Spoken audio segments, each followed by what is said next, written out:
status dia sebagai GC tidak diperhatikan. Tuntutan Jaksa Penuntut Umum atau JPU terhadap Richard Eliezer alias Baradae mendapat tanggapan dari kuasa hukumnya Roni Talapesi. Ia menyinggung soal status justice kolaborator terhadap kliennya. Roni menyebut bahwa JPU tidak memperhatikan dan melihat status tersebut hingga melayangkan tuntutan selama 12 tahun penjara terhadap Baradae. Hal itu disampaikan Roni Talapesi seusai sidang tuntutan kliennya selesai dibacakan pada Rabu 18 Januari 2023. Ia menyayangkan JPU yang tidak melihat sikap Baradae yang selalu konsisten dan kooperatif bekerja sama sebagai justice kolaborator. Roni juga mengatakan Baradae mencoba selalu berkata jujur dalam proses persidangan. Ia juga menyinggung bahwa seluruh surat dakwaan ataupun berkas tuntutan berasal dari keterangan Richard Eliezer yang kemudian didukung alat bukti lain. Merespons tuntutan JPU, Roni menegaskan bahwa dirinya akan memperjuangkan keadilan bagi rakyat kecil yang tertindas. Terlebih, Richard sudah berani berkata jujur selama membongkar kasus ini. Ia juga meminta kepada publik menilai kasus ini dan bagaimana kesaksian para ahli yang tidak pernah memberatkan Richard.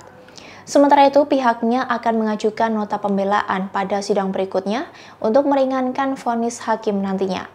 Selain itu, Roni tidak ingin kesewenang-wenangan antara kelas atas dan kelas bawah yang dianggap dikorbankan bisa terjadi lagi.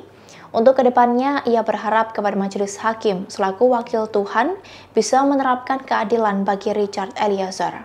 Bahwa status Richard Eliezer sebagai justice collaborator yang dari awal konsisten dan kemudian dia kooperatif bekerja sama, kami pikir bahwa status dia sebagai GC tidak diperhatikan, tidak dilihat oleh jaksa penuntut umum.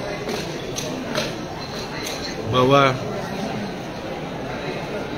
kami melihat bahwa perjuangan dari awal bagaimana Richard Eliezer yang coba konsisten dan ketika dia harus berani mengambil sikap, kemudian dia berani berkata jujur dari proses penyidikan sampai proses persidangan itu ditunjukkan.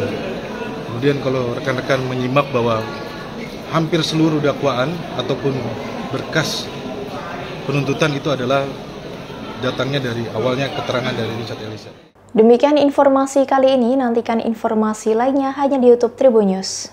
Terima kasih sudah nonton, jangan lupa like, subscribe, dan share ya!